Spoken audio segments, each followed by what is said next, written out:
Okay, you could start whenever.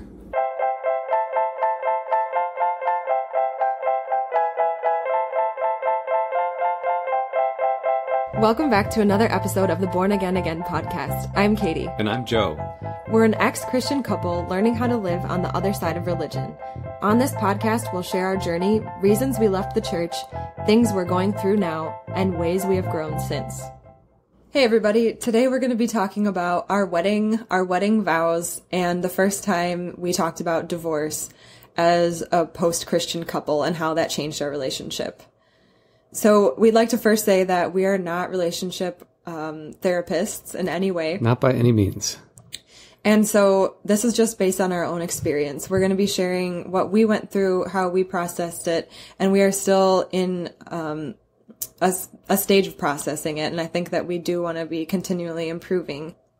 By doing this podcast, we don't want anyone to think that they need to stay married to their spouse in order to have a successful life and relationship post-Christianity. Obviously, we stay together throughout this process, but there are times when staying together is best, and there are also times when getting a divorce is best, and everybody needs to decide this for themselves. So let's start off by talking about our wedding. Our wedding vows. You found them recently, right? Yeah, so this is what really, I guess, is the word incited this episode. Yeah. I found our wedding vows. I was just looking through my computer and I'm like, I wonder if I've saved them. I kind of thought I didn't. I thought they were on my old computer. Or on like a backup drive or something. Yeah. Like just lost, yeah. basically. But they were, and I have a newer computer, so I was really surprised. I must have like carried them Good over. on us. Yeah. Like every computer, I carried them over. We were married 8 years ago on May 29th in 2011. That is so long. It is long. Because I'm 28. Yeah. Yes. You know? Well, you're almost 29. Young Christian love, you know. Yeah, we've been married for 8 years, which does seem so long. We've been together for 10. Yeah. And right when we met, and then up until maybe 3 years after we were married, we were pretty hardcore Christian. Yeah. Or longer after we've been married. Like 5 years. Yeah. Of our marriage. It was all about Christianity. Yeah. And I know we did an episode earlier about kind of how our relationship changed as a result of our deconversion. I feel like this will be just like a little bit more focused, probably. Yeah, a little bit more gritty. Yeah, gritty. Yeah. So I recently found our vows, and we were very and heavily influenced by the Christian culture at the time. Yeah, for sure. Oh, we even were talking about this the other day, and I don't know if it applies here, but once we got engaged, we actually decided to stop kissing until our wedding day. Right. I don't know where that really came from. Oh, I know why. Oh, you do? Yes, because I heard another girl in our Bible study or as part of our campus ministry say that that's what she was doing. Wow. And it inspired do you know who I'm so talking much. about? You do. I do. Okay. But I was like, wow, she is really, really holy and pure. Right. It's so inspiring. We want it to be as holy as possible because now she just raised the bar. Yeah. We were doing pretty well anyways, right? Yeah. I mean, but this was another level. I know. It was a level that I didn't even realize existed. Yes. That was the same thing. I heard this and I was thinking, wow, you know, these other Christians, they have good ideas on how we can stay pure before marriage and really show God that we're serious about this. It was like a personal challenge, like almost as if it was a personal couple challenge. Can you do it? Who can be the most pure? Yeah. Yeah. Yes. And they started it. They had never kissed. You know, the thing is that if you're really holy, you don't kiss at all before you're married. Mm-hmm. Yeah. But we had already kissed lots. Right. And we were I don't know, I think that we really wanted to amp up our faith or something. And when we got engaged, we decided, what if we did this so that we thought that it would make our our kiss at the altar more special if we had waited the entire period of our engagement. Right. So our wedding was, I guess, it was regular size. I feel like 200 people came or whatever. And it was in the small town where your family lived and in Wisconsin. And we got married in my parents' church. sort of in the entryway, which sounds weird, but it was actually a lot prettier than where they had church because there were these huge windows in the entryway and it was like really bright and nice. And where they normally had church was like kind of the typical church thing where it's like just a gym, a gymnasium, and they have chairs, metal chairs, you know, and all that. So I don't know why we didn't get married at our church. I think what we wanted we wanted to get married in a church, not like like some people just get married, like, I don't know, at a pretty place. Right.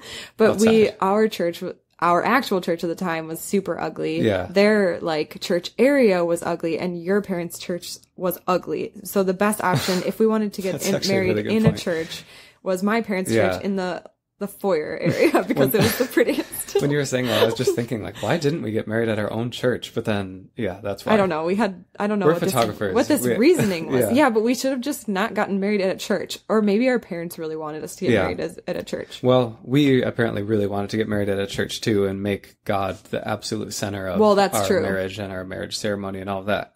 That's true. We had my uncle officiate. Who was super Christian. We really looked up to him because he's like a missionary and he had stories about how he healed people and all kinds of stuff. We really looked up to him. Yeah. And he's also a very Zen person. Yeah. He's a counselor and he's very Zen. Yeah. Yeah. So I always felt that he was definitely hearing from God because he seemed so peaceful and like he knew everything. He looked into your eyes, they were so piercing. Stared into your soul, but in a good way, not like piercing bad. Way. Yeah. Anyways, apparently we really love your uncle. Yeah. But he's the one we chose to do our wedding ceremony because we believed that he was like an outstanding Christian, basically a great example of kind of who we wanted to be. And he was family. Yeah. Wedding in a church, your uncle officiating it. I'm trying to remember if we had anything else, like any other especially Christian kind of ceremonies. I think that we might have sang a worship song. Yeah. And then we also sang a hymn. And we had my uncle share the gospel and ask, like, if people wanted to give their life to Jesus. Oh, yeah. Right. Yeah. Yeah. Yeah. Like, that's true. I think it was casual. Like, he turned and just said, like, Katie and Joe basically have given their life to Christ. And if any of you would like that, they invite you to do the same. Right. And I remember he said it like that. And I was just like, that's a very nice way. It wasn't so much like, I don't think he actually shared the full gospel or whatever. And yeah. Yeah. Okay. So that's what happened. And then we read our vows. Yeah. Or whatever. And so we found them like 2 weeks ago or whatever, 4 weeks ago. I don't know. But we have not read them since we found them recently. So I don't know. I don't exactly remember what they say. I haven't really read these at all. So this is... You haven't? No. Oh, man. You're in first. Well, I can start. Okay, so basically we're going to get married right now for all of you. But as a Christian couple. Right.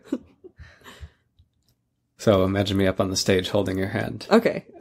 Let's hold hands. Okay. Katie, I'm honored to call you my bride from this day forward. I will love you always as the beautiful woman of God that you are. And I vow to be gentle with you always, but in a tough, manly kind of way. I also promise to be faithful, honest, and patient as I lead you through our life together, striving to imitate the King, Christ, in everything I do. Okay. Woo. Do you want to debrief? Yeah. Before mine? Dang. Well, the first part was fine. I mean, I don't feel too offended by being called a woman of God. Yeah. But it is weird that was my identity. Right. It does seem like that's my best identity, the woman of God. Right. You know. I suppose that kind of goes without saying. What? That you're a woman of God. Yeah, I guess. Yeah. But, that the middle part about how I want to be gentle with you always, but in a tough, manly kind of way.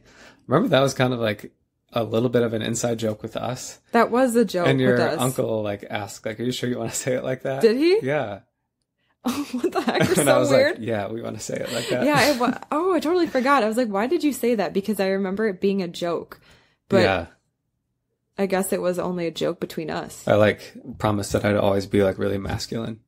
Yeah. Yeah. Great. Right. Okay. All right, the end has got to be the worst part. Yeah.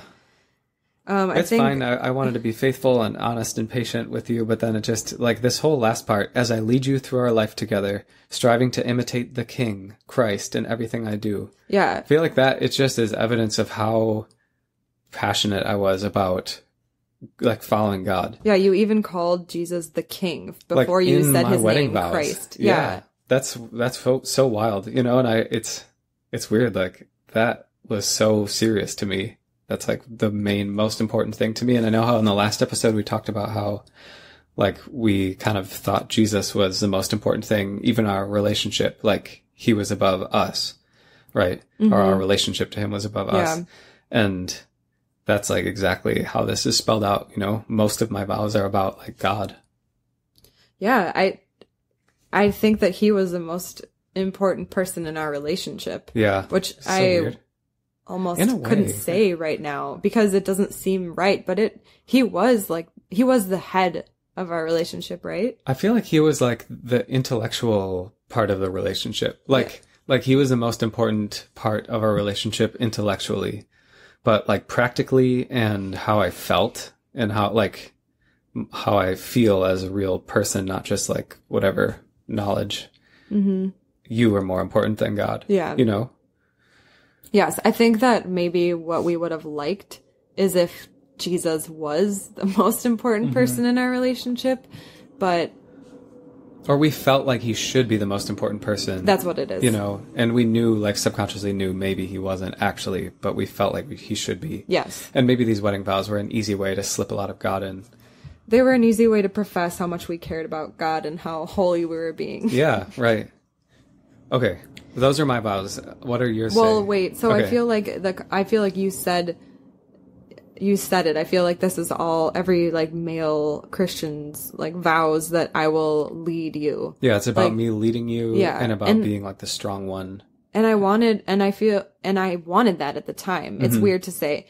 I wanted a strong leader. And I think that's fair, honestly. But that like translates to now that what we want is we want each other to be strong. Right. That's true. Like, I don't want to just be always constantly the damsel in distress, you know, or you leading me. I think that having someone who is a leader in your relationship is great, but like you can be a leader in some areas and I can be a leader in others. We're just like doing everything together. Yeah. You know, it's not like an official leader and an official follower. Yeah. I just feel like that leader in a man was so attractive at the time. That's what you were told was such, you know, that's a godly man if he is a strong leader in Christ. And he leads you, what did you say, through life trying to imitate Christ. Yeah, right. I was supposed to imitate Christ so much that you could imitate me.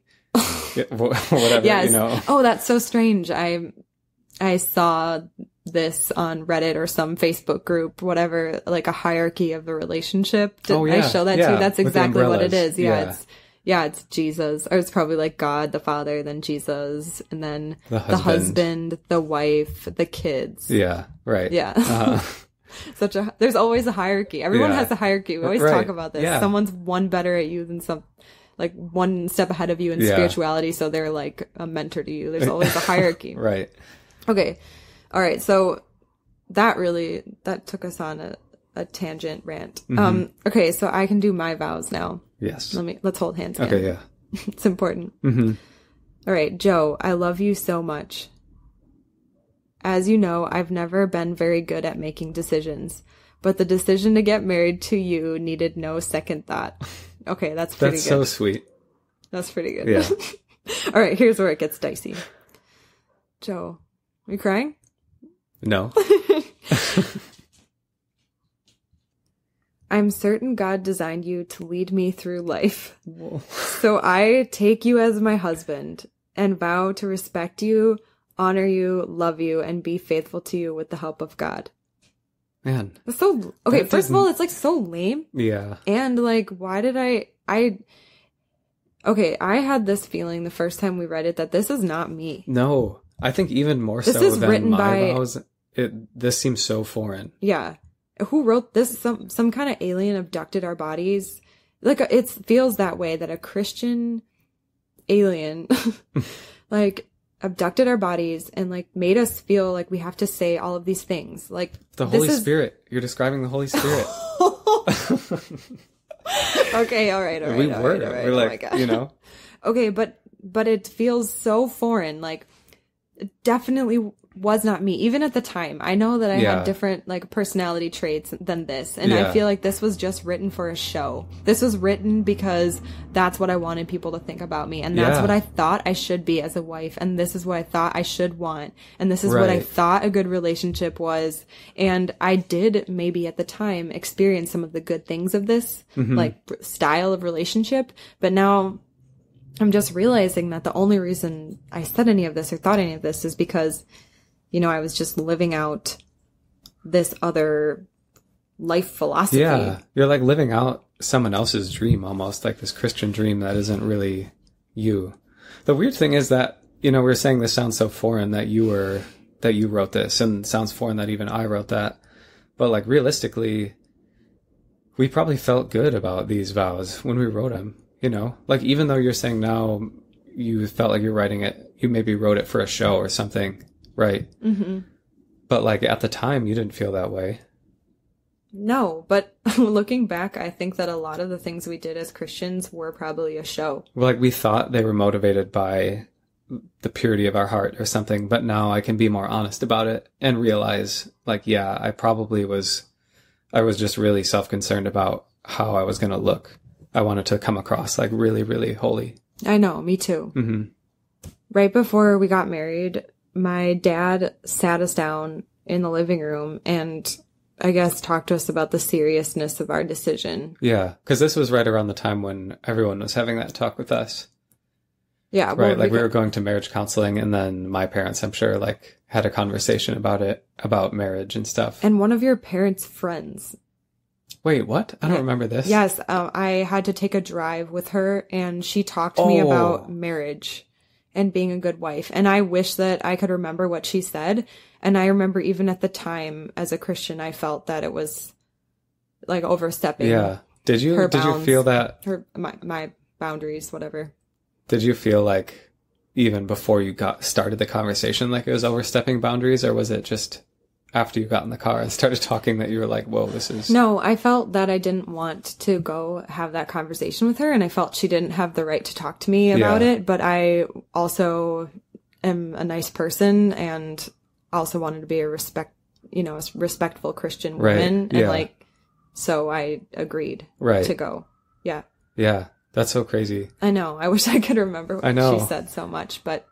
It seems strange now thinking about that, because I feel like now you would feel justified and be like, no, I don't feel like going on a ride with your mom's weird friend or my mom's friend on the car to talk about marriage, you know, right? Like you would have stood up for yourself now in a way, right? Yeah, I would. But she I was asked in the moment by her to go on a ride and not to talk about marriage, but I knew that we were going to. So I think now I probably would know myself better. But I mean, I was 21 at the time, and I'm like already a naive, shy little Christian girl. We're like super respectful of anyone who's older than us, especially. And yeah. And just like, and by not being respectful, if not being respectful is saying no, then yes. Right, like that's like how far we thought respectful was. Like you always had to comply. And like listen to people's advice. And, Which leads us to listening to my dad's advice of when he sat us down in the living room and he said, you know, marriage is really serious, and for your mom and I, divorce isn't even an option. Like it's not an option. Yeah. And we were like, okay, Dad, yeah, because we already wanted to be together forever anyway, and we weren't scared of that at all. Mm-hmm. I mean, luckily we did feel that we were soulmates at the time, and I mean, still do. But I mean, in that moment, we were like, yeah, we'd never even think about divorce. Right. Like, we don't have to have this conversation. Yeah, why are you talking about this, Dad? Like, I was a little bit offended. I was thinking to myself, and we were thinking, like, he doesn't understand our relationship. I don't remember feeling like that. Oh, okay. I don't know that we ever talked about it. Okay, that's the insight into my mind. Always. Always. I don't know that we ever talked about it at the time, like how we felt about those kind of things. But I remember at the time respecting your dad for doing it, feeling like a little uncomfortable, as anyone does, like when they are talking to their in-laws. But I had the same view, like divorce was never even on the table at all. So like we almost didn't have to think about it because it was just like so far off our radar that it wasn't something we were concerned about in any way. Yeah. And I don't know why. I mean, I know why we thought divorce was so horrible. It's just because it was ingrained in us growing up. Yeah. But it was like a bad word. It was like if you heard someone got divorced, it was kind of like, oh, like, did you hear so-and-so got divorced? Yeah, that's true. And because it was so shameful, like in the church, at least in our experience of the church, it seemed really shameful if somebody got divorced.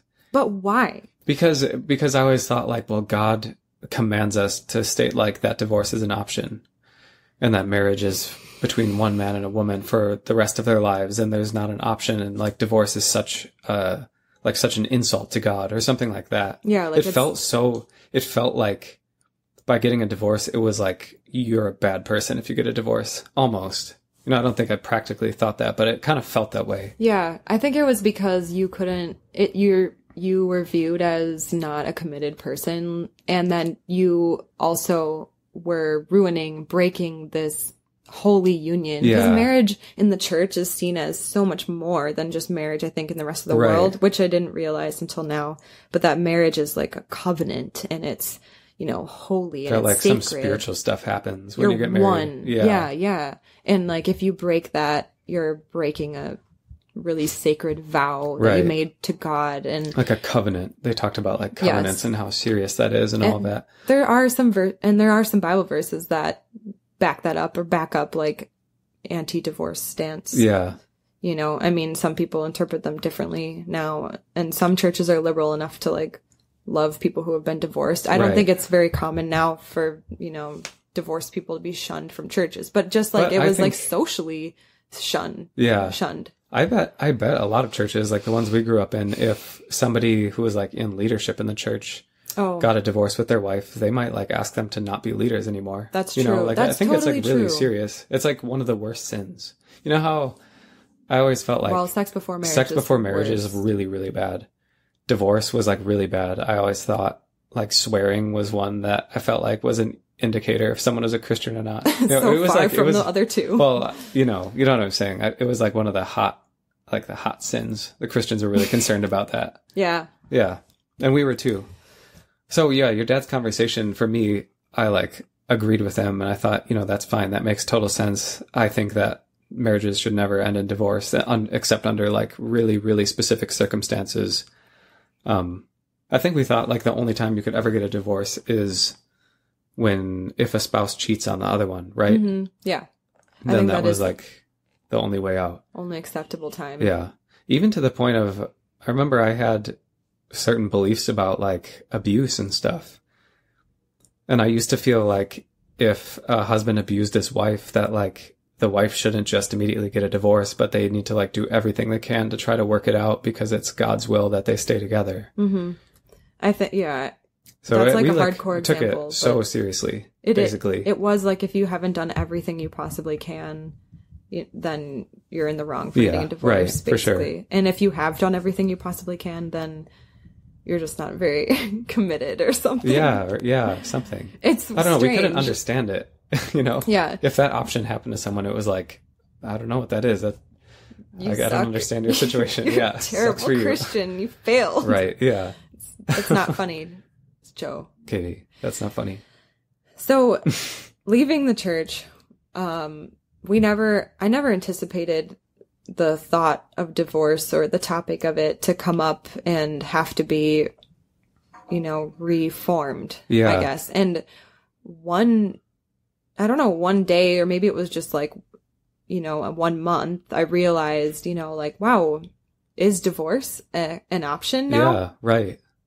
And it was really, I didn't say it out loud right away because I was thinking in my head that, I don't know, I had this feeling that if you brought up the word divorce, instantly would ruin your marriage and you would get a divorce because it was like a magic word. Like you open the floodgate or something, or you like unlock the door and now it's out. You can't get it back. Yeah, one of you decided to be like, do we have to think about divorce now? And then the other person gets really like insecure defensive, and then they're like defensive and then that's it. Like you're done. Right.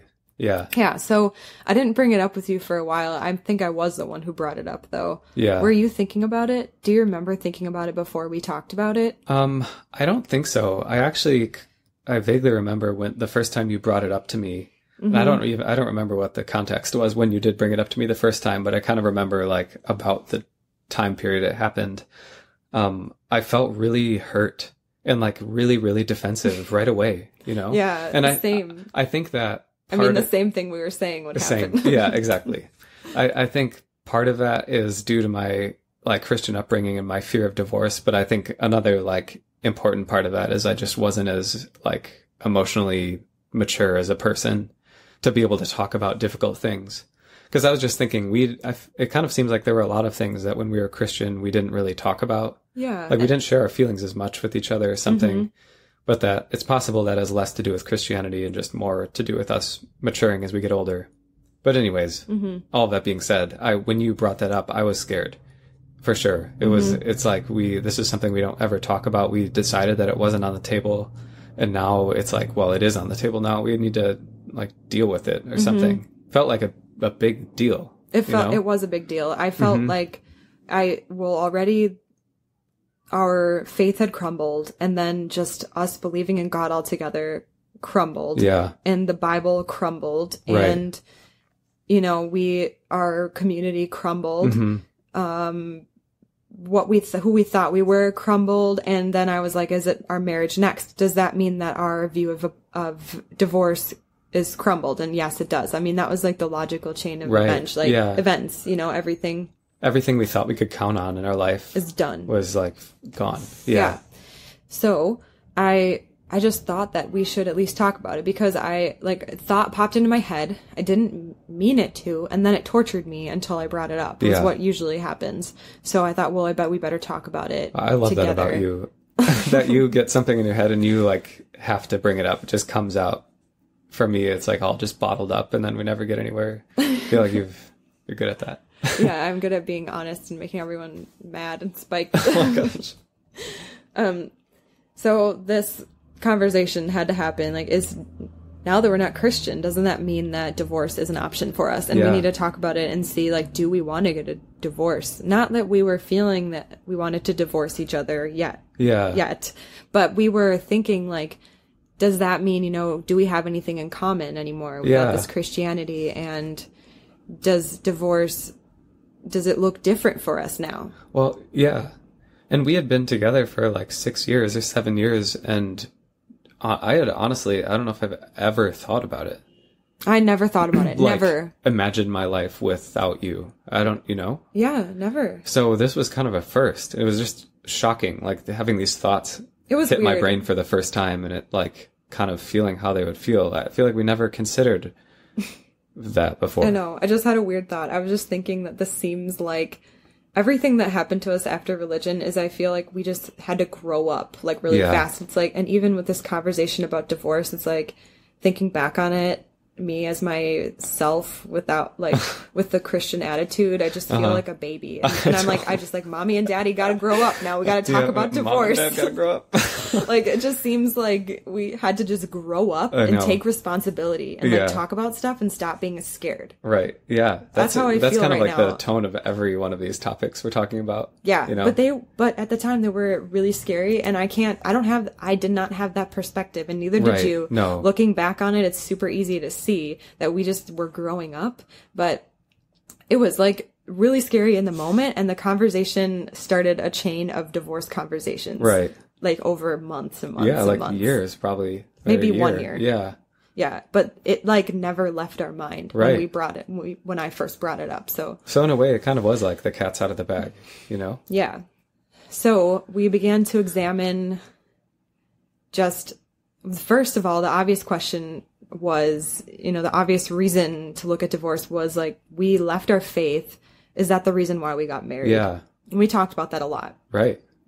We ultimately decided, in the moment, and I feel like we can see that now, is that like we didn't get married just because of Jesus. Yeah. We talk about it that we were kind of happy that we had a ton in common when we first got married. Like other than Christianity. Yeah. And we had a lot of the similar likes and we were really good friends. Right. Yeah. Mm-hmm. I mean, that's like all stuff that secular people like aim for when they're trying to pick someone out. Yeah, You know? yeah. I felt like we did have a really good base. Right. But the problem was now we were going through so many changes, Yeah. and I was like, I don't know if we're going through changes, and if we're going through changes or we have problems we need to fix to get back to our normal selves, or if this is just like the new us. Right. You Yeah. know, like I didn't know if like our depression or your lack of emotion or lack of identity, self-consciousness, every single negative thing we had to go through when we left, which, you know, we didn't realize was happening to us. I didn't know if that was like our new selves now. Right. You know, you can't tell, you know, we had I didn't such know a it was strong... really a problem. I didn't know we were having problems, Yeah. like in our own selves. Right. I thought we were just We didn't know it was regular. happening. Like we Yeah. were just, oh, we're fine. Right. Right. But actually looking back, we had so many problems Yeah, that we had to work through that we are still working through, but are now no longer like so bad. Yeah. Like that where they're like, I don't know, hurting ourselves and hurting our conversations and like stuff. out of control bad, Yeah, like out of where control. we can't stop thinking about them Yeah. or whatever, you know. I think we've had people, a lot of you guys have messaged us and shared different stories about your relationships and how leaving Christianity affected them. And of course, some of you went through divorce, and having gone through the deconversion process, I can totally see how that would happen.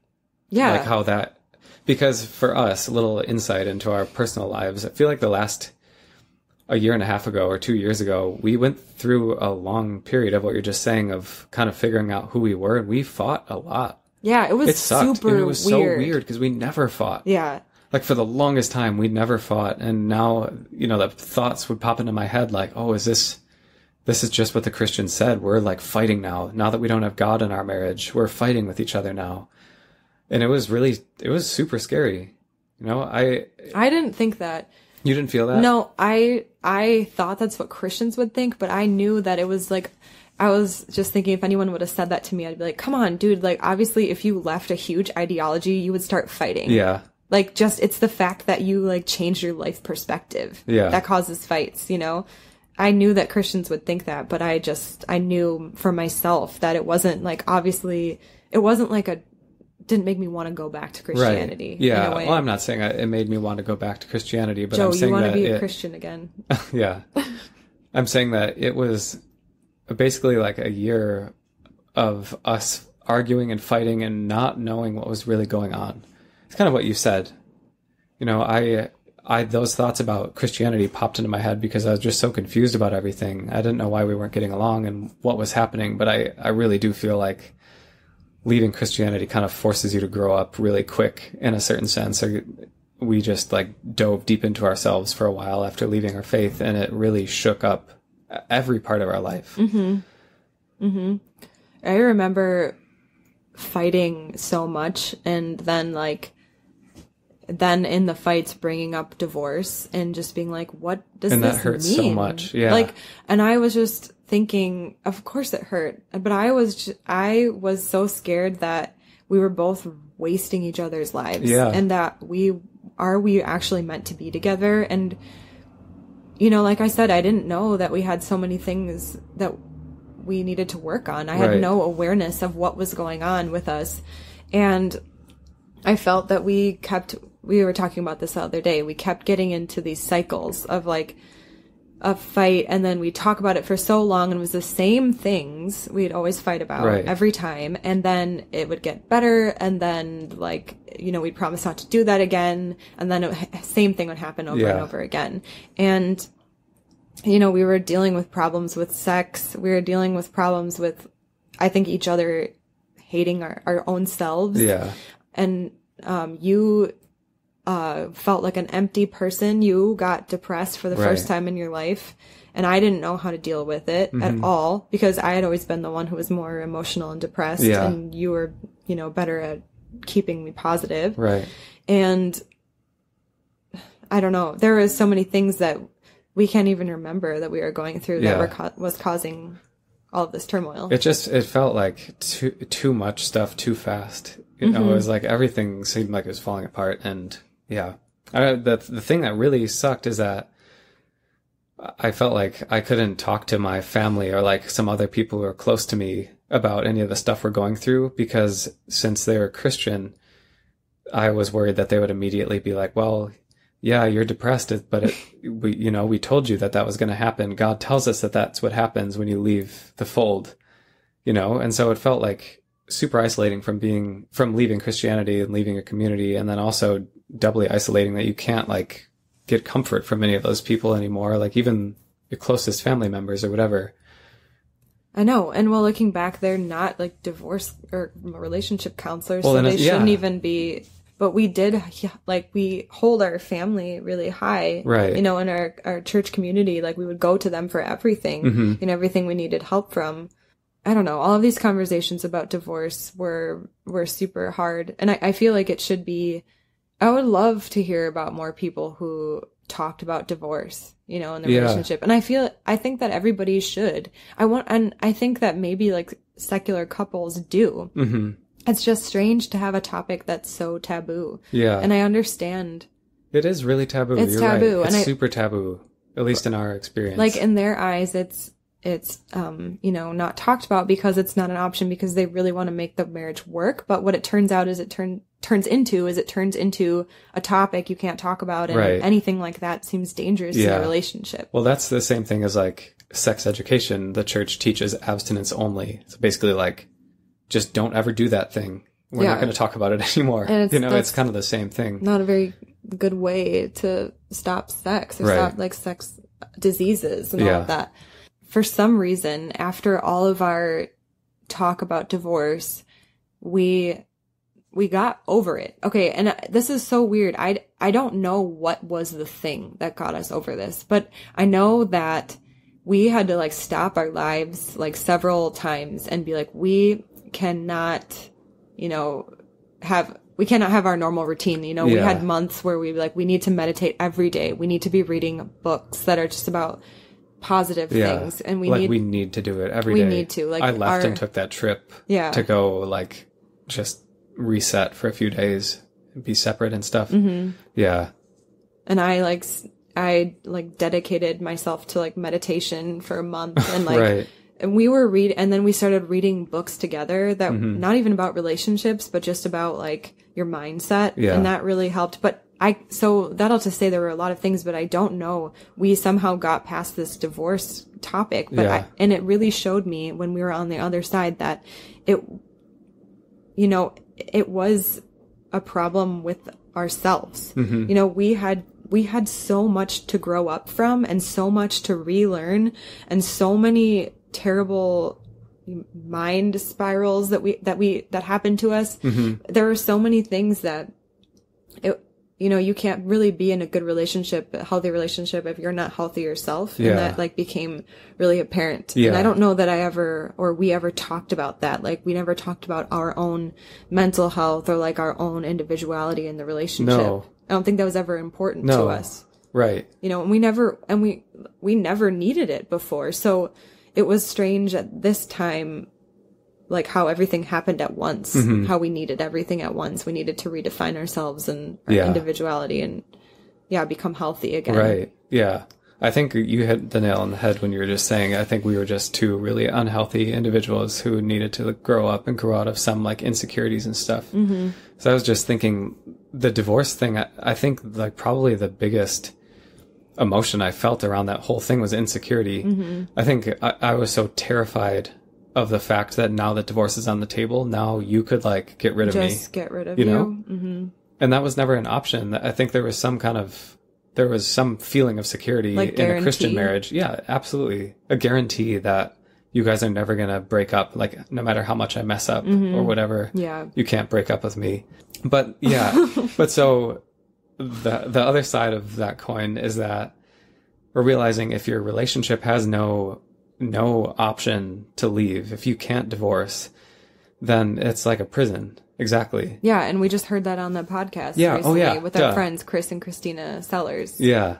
It's a really good podcast, and I think we shared it on the day that we listened to it. Mm-hmm. We were basically in a prison. I think that like emotional health in your relationship is so important, and like as you grow, you're always learning. But I think like one of the biggest things has got to been how we had to like relearn everything at once. Right. I just like leaving the religion. We didn't have any semblance of any kind of health anymore. Like at least God was holding us together before. Yeah. I mean, he was like something to put our problems on. Exactly. And like our blame like other problems on the devil. I don't know. Right. And like somewhere to put like our stuff. Yeah. And now that we had nothing to hide behind, it was just us. It's just us. Like I alone. said in the beginning, we had to take responsibility. Right. You know, we're constantly learning that we have to just take back responsibility for our lives. Yeah. Right. But I think that the most important thing was that both of us were shattered and we needed to find ourselves again. Yeah. To come back to ourselves. I remember for the first time, actually during this period, like taking a nap or something and daydreaming about me on my deathbed and thinking about how no matter what, even if you're there with me on my deathbed, I will be alone in the universe. Whoa, like it's that's only me. So sad. Well, so it felt sad. It felt really sad. Mm-hmm. But in another way, it also felt like it flipped a switch in me where I don't know, it kind of sunk in that like, you know what, my life is up to me. Like my life is my own. Mm-hmm. And I've chosen to share that with you. And I love that. And I never, you know, I don't want to change that. But like when we die, we're going to be like alone, you know, mm-hmm. and every choice I make, like I'm determining what my life is. And I don't know, it was equally sad as it was really powerful. And it kind of like shook me out of something. And I remember feeling really motivated by that thought. Wow. In a weird way. No, that's really beautiful. I mean, it was sad at first, just the picture of it. Yeah. Oh, I can't stop crying now. That's but I think that's motivating. It's true. Like, it comes down to like what we even say, I think, on our Instagram. We've said it so many times, like how important self-love is. Yeah. It's so corny if you want to think about it that way, but it's so powerful. Mm-hmm. We, as Christians, as ex-Christians, especially, like, I think it's normal for other people to feel self-love. And I think for us, it's looked at as selfish. Yeah, right. I mean, yeah, they want you to love yourselves and they would never say, yeah, you shouldn't hate yourself. But what about, like, you're a sinner and you're not as perfect as Jesus and you need him. You need someone else. The only way to be good is if he tells you that you're good. Or he works through you. Yeah. You know, like all of that stuff, you know, it's corny, but it's so true that we needed self-love and we are alone. We're alone in our own bodies. Yeah. You can't hear my thoughts. No. Like, and I can't feel what you're feeling. Yeah. So we have to take responsibility for those things that are happening inside of us. Mm-hmm.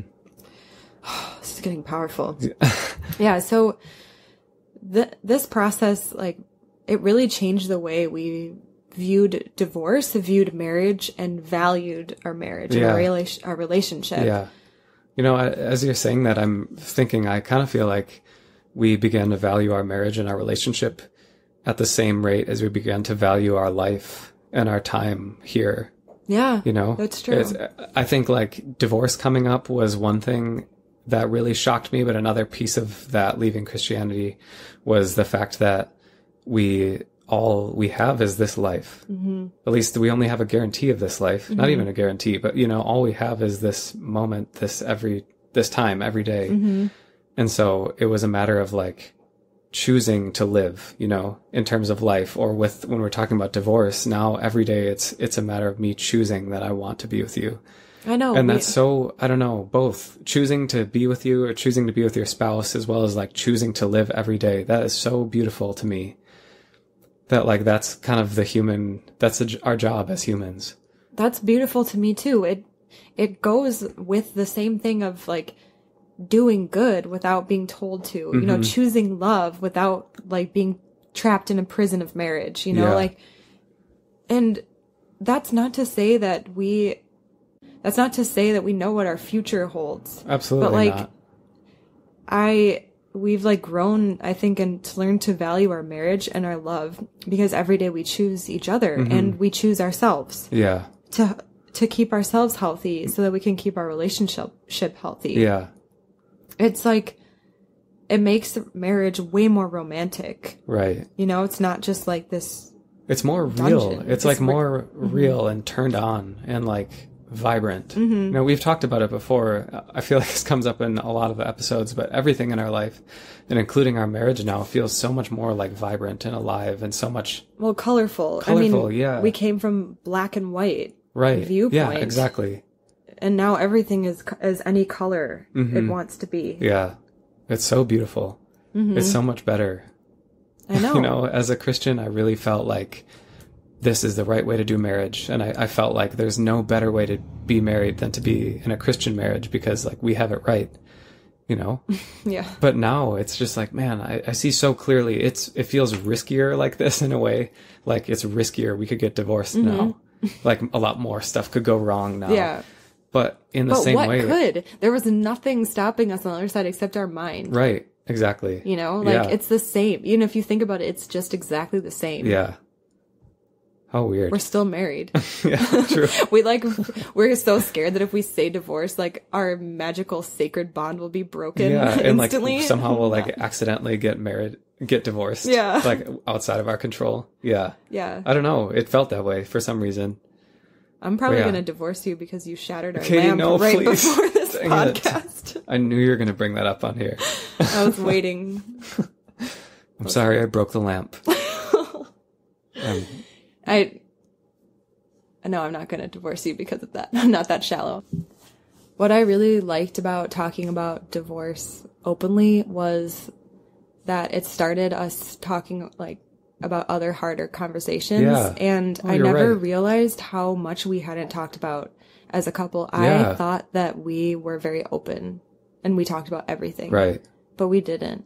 There were so many things we didn't talk about. So many like closet topics that we just didn't talk about. Yeah, like certain things in sex and like obviously divorce and your very deep, dark feelings. Yeah. Or like secrets you were embarrassed of, you never told anyone. Yeah, right. Especially like if you like masturbated right, when like you were weird a dark kid. sins from your childhood. Yeah, that's true. Or like if you had any bad, weird dreams that you never told anyone. You're right, actually. It seems like facing divorce as a topic and like talking about it unlocked a bunch of different areas of each other. Like we could talk about that stuff because we had gone through like a really hard one. Yes. And it taught us to also not be, I guess what the word is, triggered or like spiked if one of us brings up something that's triggery. Right. If somebody wants to bring up a topic that's hard, that doesn't mean that they're trying to attack the relationship. That might actually mean that they're trying to benefit the relationship. Yeah, exactly. And not to get so upset if someone brings up a topic, like you got upset when I brought up divorce and understandably so. And other topics you've brought up with me, I feel hurt. Yeah. But like realizing that when we bring up topics like that, we need to stop ourselves and be like, hey, wait, this is probably not them trying to hurt me. This is probably just, I need to, be mature and talk about this topic, take back responsibility. Yeah. And fix our relation and use this as an opportunity to grow in your relationship. Right. Yeah. To do the Caesar Milan and stay calm and assertive. Yes. That's always the best way to be, actually. Yeah. Best life philosophy. Yeah. Yeah, you're right. That's actually so interesting that there were so many areas that we talked about after that and since then. And even now, we were listening to that podcast the other day and had like a conversation for the first time in our relationship about certain things. And it's like, whoa, this is crazy, Yeah. And again, I want to say too, I feel like that all of these things are kind of just the process of growing up, like maturing as a person.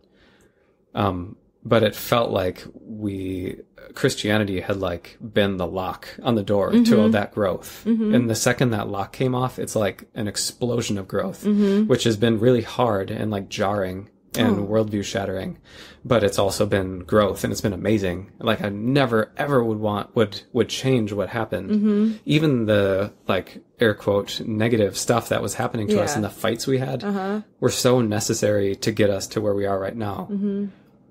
That's such I don't know, it's so great to be able to look at it that way. Yeah, that's a beautiful way to put it because that's exactly what it felt like, that we got unlocked from this cage and we were just like crazy, like everywhere, falling and trying to pick up the pieces of everything as they're falling. And that's why it was like so hard. I think I've said that a million times. It was so hard. It was the hardest thing ever. So hard. Yeah.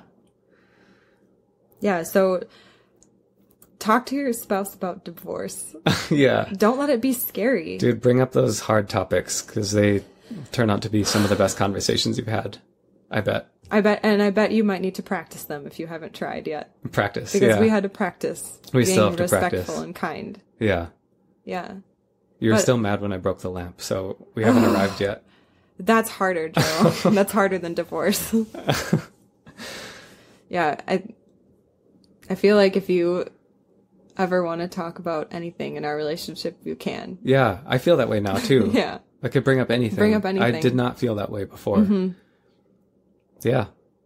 I'm glad I don't have to be your leader and like protect you from things or whatever. We're just on the same page now. Yeah, I'm glad I don't have to be led. Yeah. I'm glad I don't have to submit. I'm glad that we're in a relationship that we're choosing to be in and that we're not just bound by an invisible covenant that we can never, ever break. I think it makes our relationship sweeter. It definitely does. All right, that's a good place to wrap up for today. Like we said before, this is something that we are continually processing, our relationship and how it is now. And I think we still have a lot of growth to do. Yeah, for sure. Even listening to ourselves have this conversation, I keep thinking like, man, we're definitely like emotionally immature in some ways still. Yeah. You know, so yeah, we're still growing, still figuring things out, and definitely don't have any of the answers. I just think that we're both in a place where we feel like leaving Christianity helped us to understand a lot of these concepts like divorce so much better than we ever did in our past. And not be afraid of a lot of things that are potential good topics for growth in a relationship. Definitely. Yeah. Thank you all so much for coming along on this journey with us. All of your messages and support means so much. If you'd like to connect with us or support our podcast, there are a few different ways you can do that. First, you can find us on Instagram at born.again.again. You can also join our private group on Facebook. Or you can check out our website, bornagainagain.co, where we have all of these episodes, our blog with some posts that we've written, as well as a big list of books, movies, documentaries, and articles that have been helpful in our deconversion. And finally, if you'd like to support us financially, you can do that through our Patreon. Again, thank you so much.